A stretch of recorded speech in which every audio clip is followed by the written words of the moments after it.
Welcome to the deep dive. We're plunging into the latest buzz from the airline industry today. Yeah, specifically looking at how carriers are, well, upping their game. Passenger experience, sustainability efforts. Exactly. We've sifted through recent reports, mainly from Asian Aviation, and there's some pretty significant stuff. Cabin overhauls from Air New Zealand, Emirates too. And VietJet's expanding its routes, plus a look at Vietnam Airlines and a partnership they're evolving. So our mission really is to cut through the noise, figure out what these changes actually mean for you, the traveler, next time you book a flight. Right. It's not just about, new seat covers. We want to understand the strategy behind it all. What's driving these changes? Yeah. Comfort, environment, expansion. We're using a few key articles. Air New Zealand unveils redesigned Dreamliner, one on Emirates expanding its retrofitted A380 and 777 services. And VietJet launches new Hanoi-Shanghai route. That one also gives us a peek at Vietnam Airlines. Yeah, their collaboration with ADN. Okay, let's unpack this, starting with Air New Zealand. Their Dreamliner fleet is getting a complete revamp, right? Oh, yeah. It sounds like much more than just a cosmetic touch-up. A real transformation, they're saying. It really is a substantial project. They're retrofitting all 14 of their Boeing 7879 Dreamliners, brand new cabin layout. All 14, wow. Yep. The first one, ZKNZH, is in final checks now in Auckland. And when does it start flying? It's scheduled for Auckland to Brisbane on May 19th, 2025. Then its first long haul, San Francisco, later that same day. Okay, so starting soon then. Relatively soon. They expect 7 done by the end of this year, the whole fleet by the end of 2026. It's a big multi-year investment. Right, and the focus seems to be boosting the passenger experience. Everywhere, all cabins. That's the word. So let's get into the specifics. These cabin upgrades. Starting in the front, Business Premier. What's new there? Well, what's interesting here is the big emphasis on personal space and privacy. That's becoming key for premium flyers, isn't it? So they've got this new angled seating layout and, crucially, sliding privacy screens. Ah, the screens. Big deal. Yeah. And for couples traveling, the middle seats get a divider that retracts. Plus, modern stuff like wireless charging, big 24-inch IFE screens. Nice. And the seat itself. Lie flat. Oh, yeah. Full lie-flat recline, adjustable headrest, standard high-end stuff, but done with this new privacy focus. It really looks like they're segmenting that premium market even further. Catering to that sort of ultra-privacy demand. Exactly. Betting that niche is strong enough to justify the cost, and it leads into the next tier up, too. Right. Business Premier Lux. Tell us about that one. Okay, Lux takes it another step. It's just 4 seats, right at the front. Exclusive. Very. All the Business Premier features, but then add a full closing door. The door. Yeah, more privacy again, bigger bed space, and even room for 2 people to bind together. Wow.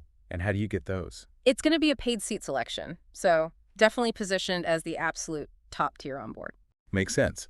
So a real step up within business class. Now, what about further back? Premium economy. Economy. What's changing there? Okay, premium economy. The focus seems to be comfort without bothering the person behind you. Ah, the recline issue. Exactly. They're using a fixed outer shell design.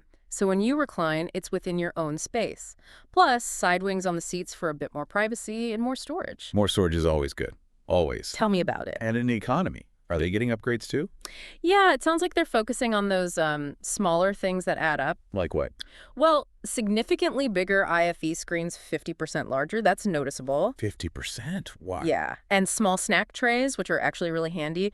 There's also a new economy stretch option if you want extra legroom. A buy-up for legroom. Standard now. Right. And even the standard seats get little thoughtful things like small trays for your phone, elastic holders for bits and pieces, optimizing comfort, basically. And the tech. You mentioned bigger screens, but anything else? Oh, yeah. Quite advanced. 4K HD screens. And Bluetooth audio pairing. Finally. No more wires. Right. Plus, you can use your phone as a remote, create watch lists before you fly, track the flight progress, even do picture-in-picture multitasking. That's a pretty big leap for in-flight entertainment. More like using your own tablet. It really is. Integrating personal devices much more seamlessly, giving you more control. So it's comfort, but also a big digital upgrade across the board. Things like it. Now, these upgraded planes, where will we see them first? You mentioned Auckland, Brisbane, and San Francisco. Yeah, initially those routes, plus Rarotonga and Vancouver out of Auckland. Okay. And then as more planes get retrofitted, they'll roll them out across more of the network. So keep an eye out if you're flying those routes. Good to know. It's interesting. The Air New Zealand CEO, Greg Foran, he talked about years of research, customer feedback, saying this is about a world-class experience showcasing the best of New Zealand. Kiwi touches, elegant design. And he pointed out it's their first totally new onboard product in over 15 years. 15 years. That really highlights how big a deal this is for them. It does. That kind of time frame shows you the complexity. It's not just picking fabrics. It's ergonomics, safety regs, cost, all of it. They clearly wanted to get this one spot on. Makes sense. But it wasn't just about the seats and screens, was it? They also talked about sustainability. That's right. Alongside all the passenger stuff, they released some news on their environmental commitments. Okay, what's the headline there? They've announced their first 2030 emissions guidance. The target is to cut net well-to-wake greenhouse gas emissions from jet fuel by 25% by 2030. Compared to when? Using 2019 as the baseline. This replaces their previous science-based target, which they actually withdrew from last year. Interesting.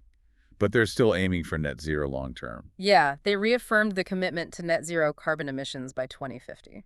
So this 25% cut by 2030, how are they planning to achieve that? Well, the main levers are pretty standard for the industry right now. Increased use of sustainable aviation fuel, or SF.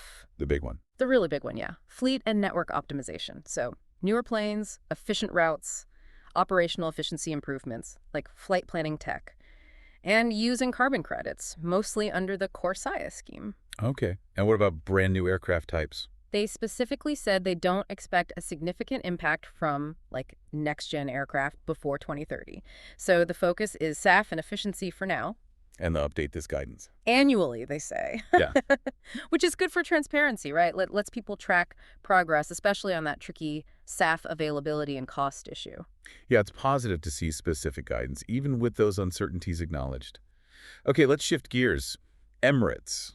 Another major player also doing big fleet upgrades. They certainly are. They're expanding where they fly their newly retrofitted Boeing 777s and Airbus A380s. 8 more cities getting them. Builds on the work they've already done, right? Exactly. It's a massive program they've got going. So which new cities are getting these refreshed planes? Okay, for the A380s, Bangkok from July 1st, Hong Kong from October 1st, Nice from October 15th, and Perth from October 26th. All this year, 2025. Yeah, popular routes. And the 777s. Upgraded 777s are heading to Madrid and Kuala Lumpur from October 15th, Phuket from December 1st, and Frankfurt from December 15th, plus another one to Dublin starting December 1st. Wow, that's a fast rollout across some key destinations. What's the goal here? Just nicer seats? It's about consistency, I think. They want a more seamless Emirates experience wherever you fly. Over 70 cities will eventually get these refurbished planes or their new A350s. Consistency. That's huge for frequent flyers, isn't it? Knowing what you'll get. Absolutely. Predictable quality. Yeah. And the pace they're doing these refits, it's impressive. How fast? Their engineering center is churning out a fully overhauled wide-body nose-to-tail roughly every 3 weeks. Every 3 weeks. That's intense. Huge logistical effort. It really is. Shows the scale of their commitment, giving a big chunk of their fleet a modern feel. You mentioned new A350s. They're getting those soon, too. Yep. First one arrives later this year, 2025, and it's debuting on the Adelaide route starting December 1st. Adelaide. Interesting choice. What kind of A350 is it? It's the A350-900 ULR, ultra long range. Can fly over 14,000 kilometers non-stop, stay up for 15-plus hours. Impressive range. And the cabin layout. The first 5 will have 32 lie-flat business seats, 1-2-1 layout, 28 premium economy seats, and 238 in economy. 28 premium economy. Seems like they're really pushing that cabin class, similar to Air New Zealand in a way. Oh, massively. Emirates expects to be a leader in premium economy capacity by the end of this year.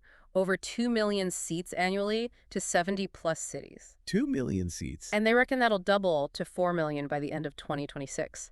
By the end of this year, nearly 40% of their whole fleet will have the latest interiors, including premium economy. That's a huge bet on PE. Clear confidence in the demand for that middle ground, yeah. And are people flying? Are the planes full? Apparently so. They report high seat loads, over 80% average on long haul. So the demand for the upgraded experience seems strong. Validates that Massive $5 billion retrofit program then. You'd think so. It's all focused on the onboard customer experience, and the final numbers are just staggering. Like what? When all 219 aircraft are done, over 8,500 new premium economy seats, over 2,000 refreshed first-class suites, nearly 13,000 upgraded business seats, and over 68,000 overhauled economy seats. Whoa. Just think of the materials needed. Exactly. Fabric, leather, carpets, vast quantities. It really paints a picture of the scale of these upgrades. Both Air New Zealand and Emirates really going all in on the onboard product. But definitely betting that investment pays off in customer loyalty. Right. Now, let's pivot slightly. Yeah. VietJet. Their news isn't cabin upgrades, it's network expansion, right? That's right. Focus on routes. They've just launched a new daily direct flight, Hanoi to Shanghai. Expanding their footprint in China. It's a significant step, part of a broader push into that market. Is this their only new China route recently? No, actually. This follows 4 other new routes they launched earlier this year. 4 others. Yeah, connecting both Hanoi and Ho Chi Minh City with Beijing and Guangzhou. So that makes 5 new routes into China just in 2025 so far. 5 new routes. That's aggressive expansion. What does that tell us about their strategy? It clearly signals they want to capitalize on that growing Asia travel market, Yeah. especially between Vietnam and China. More direct flights, aiming for convenience, and likely affordable fares. Your competition usually means better prices for travelers, right? Generally, yes. Increased competition, especially from a low-cost carrier like VietJet, could definitely put pressure on fares on those routes. It fits that pattern of LCCs expanding internationally. So VietJet's strategy seems focused on accessibility, affordability, growing that international network. Precisely. More options, tapping into demand across Asia-Pacific with competitive pricing and schedules. Okay. And finally, that article also mentioned Vietnam Airlines, the flag carrier. Not routes, but a partnership. Yeah, they're strengthening a partnership they already had with Aviation, the financial tech platform. ADM. What do they do? Payments, basically. Vietnam Airlines first partnered with them back in 2017 for payment gateway stuff. Now they're expanding it to use Avian's global acquiring capabilities. Global acquiring. What does that mean for passengers? It should mean smoother, more reliable payments when booking from key international markets. Think Japan, Australia, the US, Europe.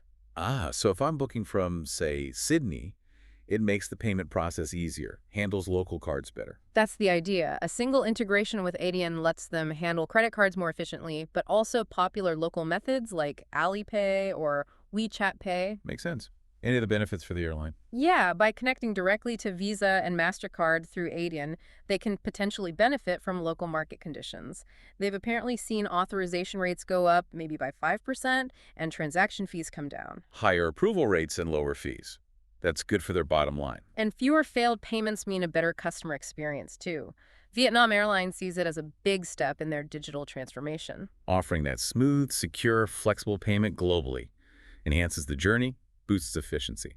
Exactly. It supports their growth in those key international markets by making booking easier.